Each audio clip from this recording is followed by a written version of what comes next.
दर्द मेरा पीछा ही नहीं छोड़ रहा और ये बीपी भी, बहुत तकलीफ में हूँ। और पिंकी को ही देख लीजिए, कल आपने उसे इतनी जल्दी चंगा कर दिया। कितना बोलती है वो, कितनी बातें करती है आसपास के लोगों की, और उसे जल्दी से चंगाई दे डाली। और मैं, कितना टाइम हो गया है मुझे इस दर्द से, आप मुझे चंगाई नहीं दे रहे हैं। अरे दीदी, सारा दिन तुम परमेश्वर को कुरकुराती रहती हो। सारे जहां की तुम सारा दिन चुगलियां करती हो, कभी किसी के साथ कभी किसी के साथ। जितना तुम परमेश्वर को कोस रही हो ना, उतना टाइम तुम परमेश्वर के आगे अगर उसकी स्तुति महिमा करने बैठोगी ना, तो परमेश्वर तुम्हारी प्रार्थना का जरूर उत्तर देगा। चल चल अपनी गेम पर ध्यान दे। 24 घंटे फोन में लगा रहता और मुझे ध्यान देने चला है। अमायरा, मुझे दवाई दे दो बेटा। ये लो अम्मा आपकी दवाई, और ये लो पानी। अमायरा, क्या बोलती हो? एक बार प्रार्थना करके देख लूं? हाँ मम्मी, आप एक बार विश्वास से प्रार्थना करके देखो।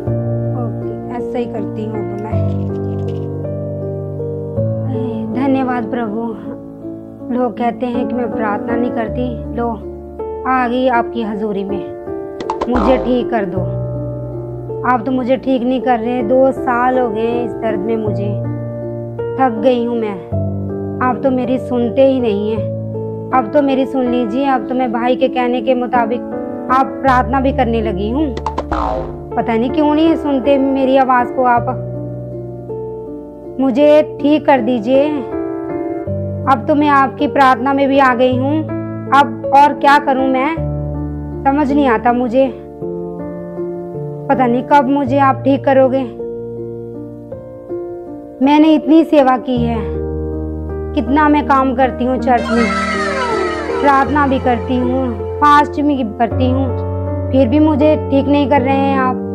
दिल जान से मैंने सेवा की है। कोई ऐसा काम नहीं है जो मैंने आपकी हजूरी में ना किया हो। फिर भी मैं इस तकलीफ में क्यों हूँ? प्लीज प्रभु जी मुझे ठीक कर दीजिए। ठीक कर दीजिए मुझे जल्द से जल्दी। कौन है?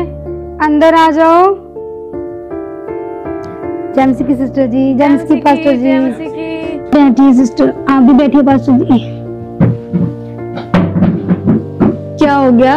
अब वही थे, लेकिन अब फिर भी इतना ज्यादा क्यों हो रहा है? पहले जैसा ही हो गया है फिर से। वही दर्द, वही बीपी की प्रॉब्लम, बहुत हालत खराब है मेरी। चलो कोई बात नहीं, हम आपके लिए प्रार्थना करेंगे, ठीक है? लेकिन उससे पहले आपको कोई चीज मैं बताना चाहती हूँ एक, कि आप जब हम बीमार की परिस्थिति में होते हैं, ऐसा नहीं है कि जब हम मसीह में होते हैं हम बीमार नहीं होते। बीमारी की परिस्थिति हमारे ऊपर आती है, लेकिन उस समय में हम कैसा रिस्पॉन्ड करते हैं या फिर प्रति उत्तर देते हैं, वो ज्यादा मायने रखता है।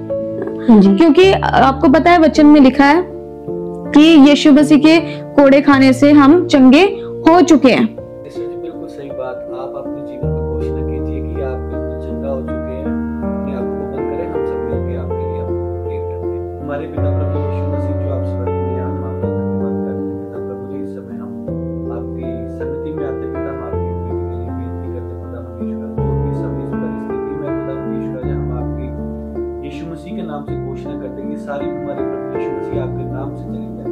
धन्यवाद करते हैं हमारी बेटी को सुनने के लिए यीशु मसीह के नाम से। अब मैं वैसा ही करूंगी जैसा मुझे पास्टर जी बोलकर गए हैं कि मैं चंगी हो गई हूँ और प्रभु यीशु मसीह के मैं मार खाने से अच्छी हो गई हूँ और मैं तंदुरुस्त हूँ और कल से मैं अपने सारे काम खुद करूंगी। आमीन।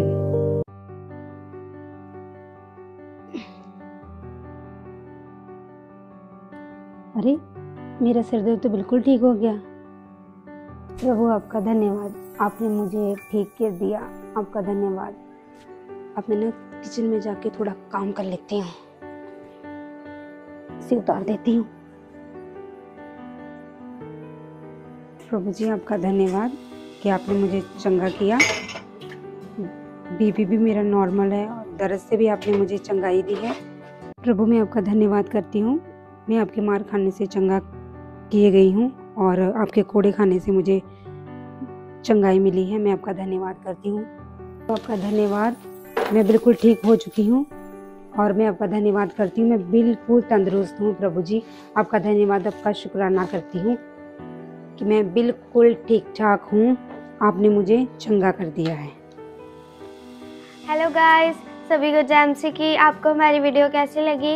इस वीडियो से हमें ये सीख मिलती है कि हमें हमेशा पॉजिटिव वर्ड्स बोलने चाहिए और अपनी बीमारियों के समय भी हमें परमेश्वर पे विश्वास रखना चाहिए। अगर आपको हमारी वीडियोस पसंद आए तो इस चैनल को लाइक, शेयर और सब्सक्राइब करें। ज़्यादा से ज़्यादा इस वीडियो को शेयर करें ताकि हम खुदा परमेश्वर के मैसेजेस पूरी दुनिया तक पहुंचा सकें। आमीन। God bless you all.